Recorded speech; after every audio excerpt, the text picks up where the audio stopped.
안녕하세요. 오늘 저희와 함께 아주 흥미로운 상징의 세계로 한번 떠나보시죠. 교회 첨탑에도 있고 또 목걸이나 예술 작품, 어떨 땐 패션 아이템으로도 보이는 것, 바로 십자가인데요. 우리 주변에서 정말 쉽게 볼 수 있잖아요. 근데 이 익숙한 상징, 과연 어떤 의미를 담고 있을까요?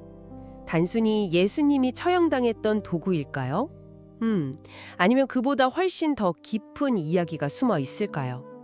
오늘 저희는 청취자분들이 보내주신 귀한 자료들, 그러니까 성경 묵상집이나 역사 기록, 또 신학 논문 같은 것들을 보면서요. 성경 속 사건들과 얽힌 십자가의 여러 의미들을 좀 깊숙이 파헤쳐 보려고 합니다. 그냥 상징 설명만 하는 게 아니라 그 안에 담긴 어떤 핵심적인 통찰들, 그런 걸 찾아보는 시간이 될 거예요. 이 여정을 위해서 아주 명쾌하게 분석해 주실 전문가분과 오늘도 함께 합니다. 네, 반갑습니다. 십자가는 정말 기독교 신앙의 딱 중심에 있으면서도 그 의미는 생각보다 훨씬 다채롭거든요. 오늘 주신 자료들을 보면서 이 강력한 상징이 역사 속에서 또 성경 이야기 속에서 어떻게 이해되어 왔는지, 그리고 그게 오늘 우리에게 어떤 의미가 있는지 같이 한번 깊이 이야기 나눠보면 좋겠습니다. 좋습니다. 그럼 바로 본론으로 들어가 볼까요? 시작부터 되게 흥미로운 게 있네요. 자료를 보니까 십자가 모양 자체는 기독교보다 훨씬 오래전부터 있었다는 이야기가 나와요. 예를 들면 고대 갈대아에 담무스 시인이라고 있었는데 그 신의 상징이 T자 형태였다거나, 또 이집트에서는 그 유명한 앙크 있잖아요. 그 왜 윗부분이 고리 모양인 십자가 형태. 그게 생명의 상징이었다고요. 아, 네, 맞아요. 정확히 보셨네요. 십자가 형태 자체는 인류 역사에서 꽤 여기저기서 발견되는 문양이었어요. 말씀하신 그 다무스 신의 타우티 십자가나 이집트 앙크 말고도 여러 문화권에서 비슷한 모양들이 나타나거든요. 그래서 일부 자료에서는 이런 고대 종교 상징들이 십자가의 직접적인 기원이다, 뭐 이렇게 보면서 기독교가 다른 종교 상징을 가져다 쓴 거 아니냐, 이런 좀 비판적인 시각도 제시하고 있죠. 특히 그 T자 상징을 근거로 들면서요. 아, 그러니까 기독교의 핵심 상징이 사실은 다른 종교에서 유래했다, 이런 주장인 거군요. 와, 이거 꽤 도발적인데요. 네, 그런 해석이 분명히 있어요. 하지만 또 다른 자료들을 보면 단순히 여러 문화에서 비슷한 모양이 쓰였다는 사실 자체보다는요, 기독교가 이 십자가 모양을 받아들이면서 거기에 부여한 완전히 새로운 의미, 여기에 주목해야 한다고 강조합니다. 중요한 건 형태의 기원보다는 기독교가 이 상징으로 뭘 말하려고 했냐는 거죠. 그리고 또 하나, 십자가는 아시다시피 고대 로마 같은 곳에서 실제로 쓰였던 아주 잔인하고 공개적인 처형 도구였잖아요. 그러니까 그냥 모양만 빌려온 게 아니라 가장 수치스럽고 끔찍하게 여겨지던 그 형벌의 상징을 신앙의 중심으로 가져왔다는 점, 이거 놓치면 안 돼요. 아, 그 점이 진짜 충격적이면서도 중요한 포인트 같아요. 보통 노예나 반란군 같은 사람들한테나 쓰던 그 끔찍하고 모욕적인 처형 도구를, 아니 초기 기독교인들은 대체 왜 어떻게 자기들 신앙을 대표하는 상징으로 삼을 생각을 했을까요? 이건 정말 보통 생각으로는 이해하기 어려운 반전 같은데요. 네, 바로 그 지점이 십자가를 이해하는데 아주 핵심적인 부분입니다. 당연히 처음부터 십자가가 환영받는 상징은 아니었어요. 그렇죠? 로마 사회에서 십자가형이라는 건 정말 극도의 수치와 고통을 의미했으니까요. 그래서 초기 기독교 공동체에서는 이걸 전면에 내세우기를 좀 꺼렸습니다. 아무래도 죽음과 패배의 상징을 바로 믿음의 표지로 삼는다는 게 심리적으로도 쉽지 않았겠죠. 그런데 자료를 보면 대략 한 3세기쯤부터는 기독교 문헌이나 유물에서 십자가나 십자가 모형 표시가 명백히 기독교적인 의미로 쓰이기 시작했다는 증거들이 나와요. 아, 그러니까 바로 채택한 게 아니라 시간이 흐르면서 점차 인식이 바뀌고 의미가 깊어진 거군요. 그렇습니다. 네. 이 변화의 아주 결정적인 계기가 된 사건이 바로 4세기에 있었던 콘스탄티누스 왕제의 기독교 공인이죠. 잘 알려진 이야기 있잖아요. 콘스탄티누스가 밀비우스 다리 전투 전에 꿈에서 키로 옹량, 그러니까 그리스어 크리스토스의 첫 두 글자 X랑 P를 겹친 거예요. 그걸 보고 승리했다는 이야기요. 네네, 들어본 것 같아요. 이 키로 상징이 십자가랑 같이 쓰이면서 십자가는 점차 제국의 보호 아래서 공적인 상징으로 떠오르게 됩니다. 그 후로 기독교 미술이나 신학이 발전하면서 십자가는 단순히 죽음이나 수치를 넘어서 훨씬 더 깊은 의미를 담는 핵심 상징으로 확실히 자리를 잡게 된 거죠. 혹시 성경 자체에서도 이런 병화를 좀 예견하거나 뒷받침하는 내용이 있을까요? 아까 잠깐 생각났는데 예수님이 직접 자기 죽음을 이야기하면서 모세가 광야에서 놋뱀을 들어 올린 것처럼 인자도 들려야 한다. 요한복음 3장 14절이죠. 그렇게 말씀하신 부분이 있잖아요. 아, 네. 아주 중요한 구절을 짚어주셨어요. 그 말씀은 단순히 물리적으로 십자가에 매달린다는 뜻을 넘어서는 거죠. 구약의 그 놋뱀 사건처럼 그걸 바라보는 사람들에게 생명과 구원을 주는 어떤 예표적인 사건으로 자신의 죽음을 제시하신 걸로 해석이 돼요. 즉, 십자가에서의 죽음이 피할 수 없는 운명이면서 동시에 인류 구원을 위한 하나님의 계획 안에 있다는 걸 암시하는 거죠. 가장 수치스러운 죽음이 오히려 구원의 통로가 된다는 역설, 이게 이미 예수님 말씀 안에 담겨 있었다고 볼 수 있습니다. 와, 그렇군요. 자, 그럼 이제 본격적으로 십자가에 담긴 신학적인 의미들, 이걸 좀 파헤쳐 볼 시간인데요. 자료들을 보니까 정말 여러 겹의 의미가 있더라고요. 뭐랄까, 하나의 보석을 이 각도 저 각도에서 비춰보는 느낌이었어요. 네, 그렇죠. 가장 핵심적인 의미 중 하나는 역시 희생과 구속일 겁니다. 요한복음 1장 29절에서 세례 요한이 예수님을 보고 외치잖아요. 보라, 세상 죄를 지고 가는 하나님의 어린 양이로다. 여기서 어린 양 하면 딱 떠오르는 게 구약의 유월절 희생양이거든요.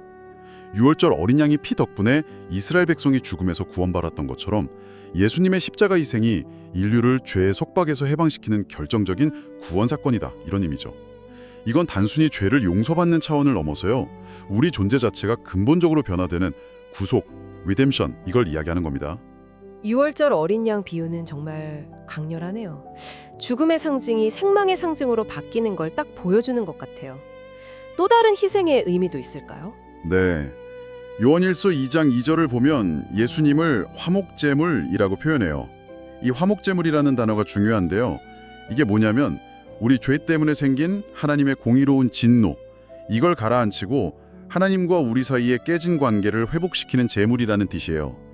그러니까 예수님의 십자가 죽음이 우리 죄값을 대신 치르고 하나님과의 화해를 이루게 했다는 그런 속죄의 의미를 담고 있는 거죠. 속죄.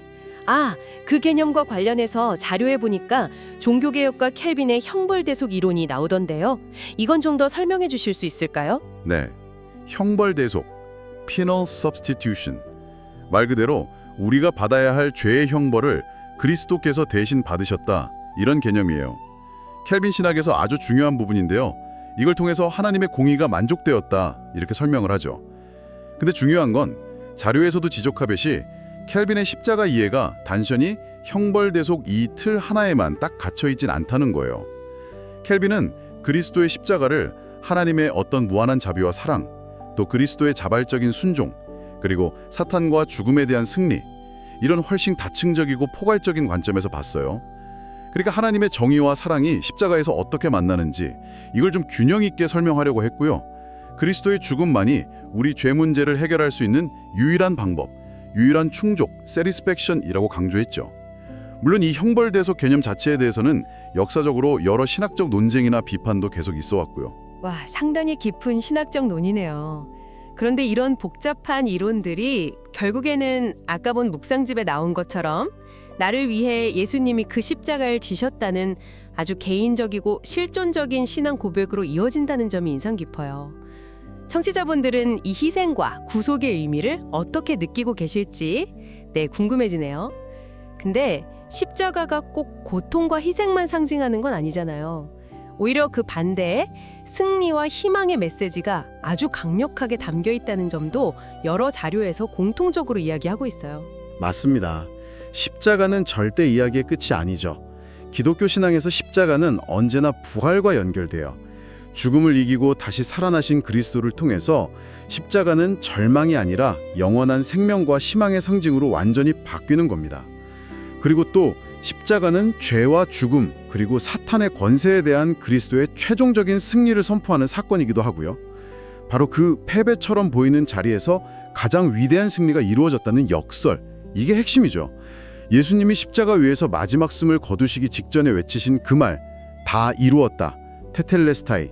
이게 단순한 끝맺음이 아니라 하나님의 구원 계획이 완전히 성취되었다는 걸 선포하는 승리의 외침이었다는 해석이 아주 인상적이죠. 그리고 이 모든 희생과 승리의 근본에는 역시 하나님의 놀라운 사랑이 깔려 있습니다. 자기 아들을 내어주시기까지 인간을 사랑하신 그 깊이, 십자가는 그걸 보여주는 거죠. 또 예수님 쪽에서 보면 철저한 자기 부인이 그 능력의 원천이었다는 해석도 주목할 만해요.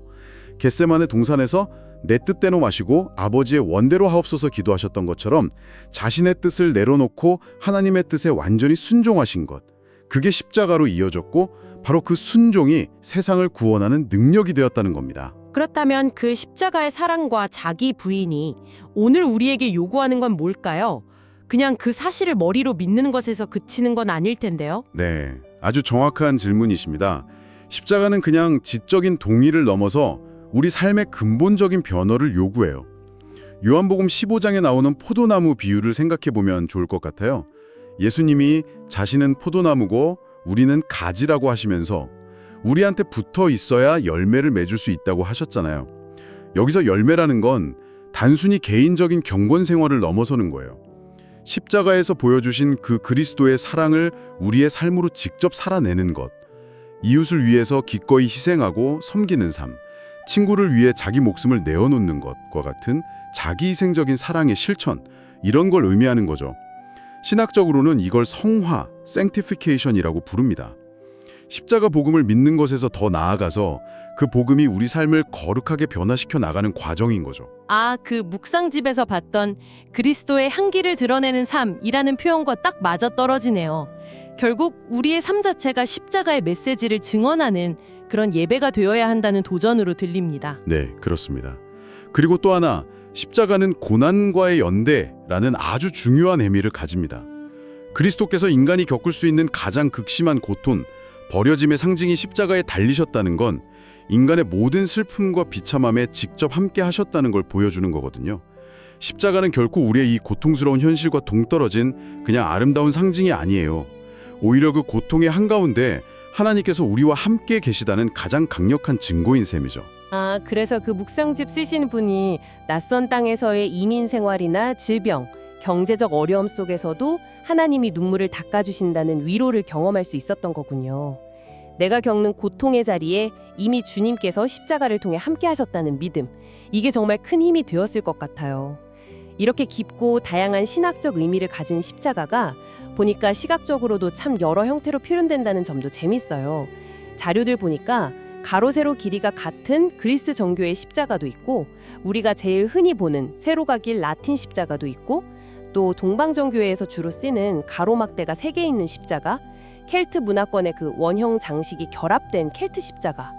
와, 정말 종류가 많더라고요. 네, 맞아요. 각 형태마다 또 고유한 역사나 신학적인 강조점을 담고 있기도 하고요. 그리고 오늘날에는 십자가의 의미와 사용 범위가 더 넓어지고 있죠. 그냥 교회의 상징을 넘어서 때로는 패션 아이템으로 그냥 소비되기도 하고, 또 국제 적십자나 여러 자선단체, 구호기관 로고처럼 어떤 구제나 봉사, 희망과 연대를 나타내는 보편적인 기호로도 쓰이고요. 평화운동의 상징으로 쓰인 변형된 십자가도 있고, 장애인 선교단체 로고처럼 특정 사회적 메시지를 담는 역할도 하고요. 그만큼 십자가가 가진 문화적인 힘이 크다는 걸 보여주는 거죠. 와, 정말 우리 삶의 생각보다 훨씬 많은 영역에 십자가가 다양한 모습으로 들어와 있네요. 하지만 바로 이 지점에서 우리가 좀 경계해야 할 부분도 있어요. 한 묵상집 근에서 아주 날카롭게 지적하고 있더라고요. 십자가라는 상징 자체나 아니면 교회 건물 혹은 특정 종교 지도자를 우상처럼 숭배하게 될 위험이 있다는 거예요. 예를 들어 교회 안에서는 십자가 목걸이 걸고 아주 경건해 보이는데 교회 밖 세상에서는 전혀 다른 가치관으로 살아간다면 그건 십자가를 그냥 장식품이나 부적처럼 여기는 거랑 뭐가 다르냐는 거죠. 날카로운 지적이죠. 중요한 건 눈에 보이는 형식이 아니라 그 라틴어 표현 코람데오, 즉 하나님 앞에서 살아가는 삶의 진실성이다. 이걸 잊지 말아야 한다는 겁니다. 코람데오, 하나님 앞에서. 아, 정말 중요한 말씀이네요.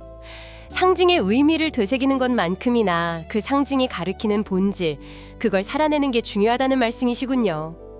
오늘 저희는 십자가라는 이 하나의 상징 속에 담긴 정말 방대하고도 깊은 세계를 함께 여행해 봤습니다. 고대의 흔한 문양이자 로마의 잔혹한 처형 도구가 어떻게 기독교 신앙 안에서 희생과 구속, 승리와 희망, 또 비교할 수 없는 사랑과 고난받는 이들과의 연대, 그리고 궁극적으로는 우리 삶 전체의 변화를 요구하는 그런 강력한 신앙의 중심으로 자리 잡게 되었는지 그 놀라운 여정을 따라가 봤습니다. 정말 단순한 기호가 아니었네요. 신학 연구에서 언급된 동시성, 시멀테니오티라는 개념이 있었잖아요. 특히 성경에서 우리가 그리스도와 함께 십자가에서 죽었다고 말하는 구절들과 연결되는 개념인데요. 고후 5.14, 롬 6.6 등 이 동시성, 그러니까 2000년 전 갈보리 언덕에서 있었던 그 십자가 사건이 어떻게 오늘을 살아가는 나의 현실과 동시에 일어나는 사건이 될 수 있을까? 그 과거의 십자가가 오늘 청취자분의 현재를 어떻게 규정하고 또 어떻게 새롭게 만들어가고 있다고 느끼시는지 이 질문을 잠시 마음에 품고 십자가의 의미를 더 깊이 한번 성찰해 보시는 시간을 가지시면 좋겠습니다. 네. 오늘 저희의 깊은 이야기에 귀 기울여 주셔서 진심으로 감사합니다. 다음에도 흥미로운 자료들과 함께 찾아뵙겠습니다.